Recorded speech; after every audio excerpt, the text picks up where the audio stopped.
नमस्कार दोस्तों। तो हमारी आज की कहानी है माँ दुर्गा की प्रचलित कथा। इस कथा को सुनने मात्र से ही माँ दुर्गा अपने भक्तों से प्रसन्न होती है। नवरात्रि माँ दुर्गा की उपासना का सर्वश्रेष्ठ काल माना जाता है।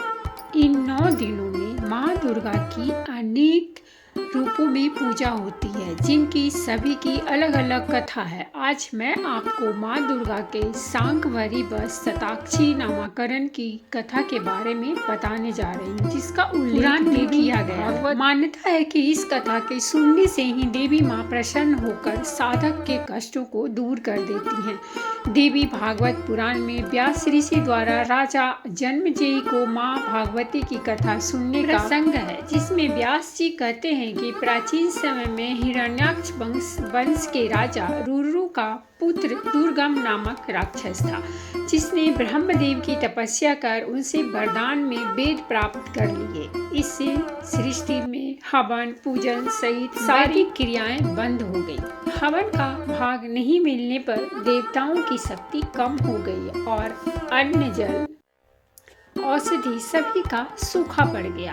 इस पर देवताओं व ब्राह्मणों ने हिमालय पर जाकर भगवती पार्वती की पूजा की, जिनसे प्रसन्न होकर माँ भगवती सहस्त्र नेत्रों से संपन्न दिव्य रूप से ब्राह्मणों को दुखी देख करुणामयी माँ भगवती के सहस्त्र नेत्रों से आंसुओं की धाराएं बहने लगी, जो तीनों लोकों में जल धाराओं के रूप में बहने से अन्न व औषधि से जीवन मिल गया।